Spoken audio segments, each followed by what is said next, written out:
passe actuellement. Alors je vais récapituler vite fait ce que je disais. On a un gap haussier sur le DAX alors, clôture, ouverture, 30 pips. Et là, regardez ce qui se passe. On a rangé hier, on avait touché la zone tout simplement de support. Et là, on est venu titiller la zone de résistance. Regardez ce qui se passe. On est en train tout simplement de résister dessus. Et très certainement qu'on a un point ici d'entrée à la baisse pour aller chercher notre gap. Le problème, c'est que le prendre maintenant, ce serait de l'anticipation.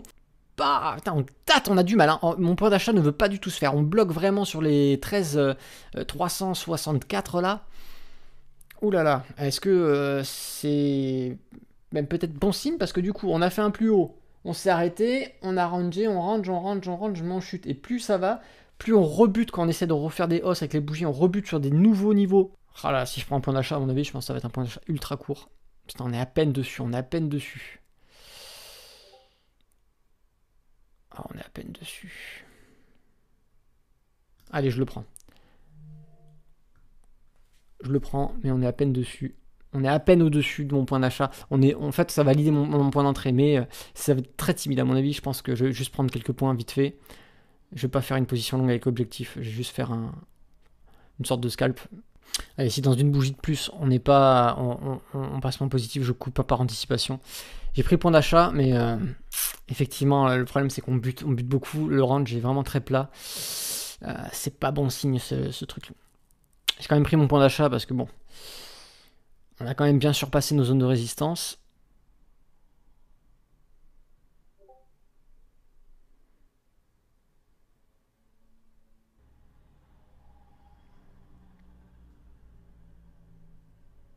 Allez, on commence à sortir de la moyenne mobile.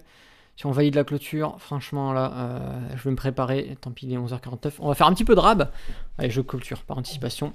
Soit on compresse parce qu'on consolide le R2 journalier et on va partir à la hausse. Soit on compresse parce que on va partir à la baisse. Et là, franchement, on est en train de casser mes moyennes mobiles.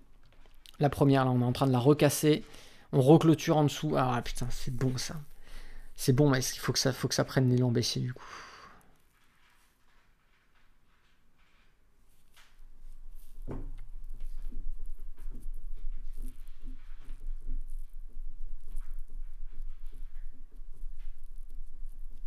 Et là, on bute à la hausse sur la moyenne mobile. Super, c'est en train de bloquer du coup une reprise haussière. Donc là, on va certainement valider un mouvement baissier.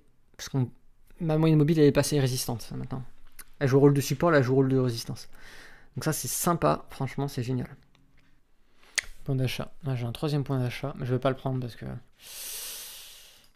j'ai tenté l'autre, mais ouais, c'était ultra tendax. Donc... troisième point d'achat. Ultra tendu. On va pas les prendre. Moi, je vais attendre mon point de vente. Hop, je short. On va mettre l'objectif sur les... On va pas être trop gourmand parce que le truc, c'est qu'on peut se faire baiser. Je vais quand même me mettre sur les 13 200 et 13 250. Par sécurité.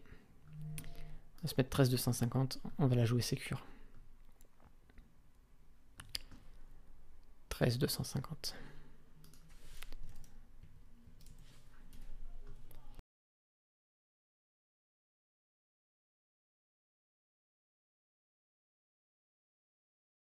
Oh, je suis de retour. J'espère que vous n'avez pas sursauté.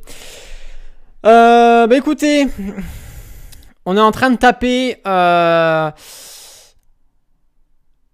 Regardez ce qu'on va faire. On va reculer, vous allez comprendre. Le rectangle rouge. Je vais vous l'étendre. C'est sur ça qu'on est en train de résister. Hop. On va se le mettre jusqu'à 18h. Comme ça, vous allez bien voir. Hop. Voilà. Là, on est en plein dessus.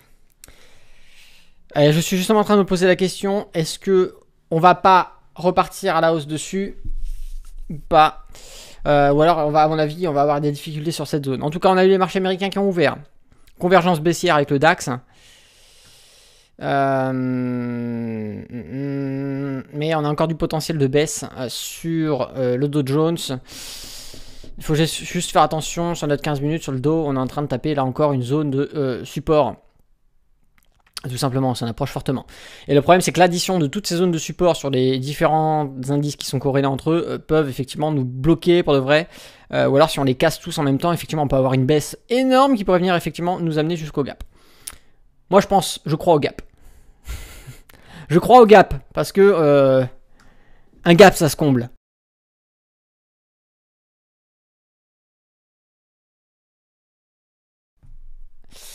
Mon objectif, il est positionné à l'intérieur, tu vois, de la toute première résistance qu'on a eue en début de matinée. Je me place dedans. J'essaie pas d'aller voir jusqu'au gap, parce que le problème, c'est que souvent, quand on a des trop grands mouvements éloignés de gap, on a des faux comblages de gap.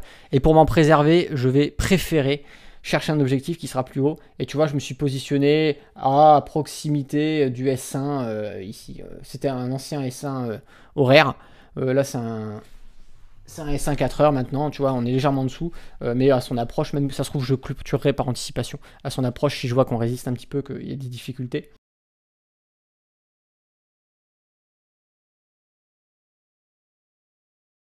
Oh, ce serait tellement beau qu'on comble le gap, pour de vrai, vraiment qu'on comble le gap et qu'on vienne récupérer notre zone de support. Parce qu'une fois là-dedans, on prend le premier point d'achat qu'on a et on peut aller rechercher facilement la zone de résistance sur laquelle à chaque fois on n'a pas trop de mal à y aller. Vous voyez qu'à chaque fois on la touche bien.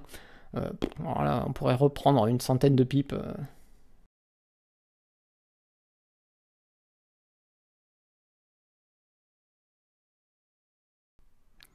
Allez, on y est presque.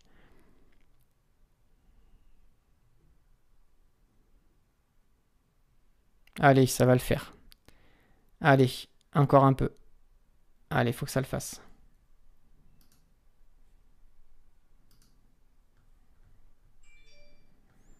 Tu vois, on est pile dessus là. On est pile dessus. Voilà, super, impeccable. Bon, ben j'ai fait... J'ai pris plusieurs jours d'avance là. On est presque à 3 fois mon... On est presque à 3 fois mon objectif journalier. On est presque à 3%. Donc voilà. Impeccable.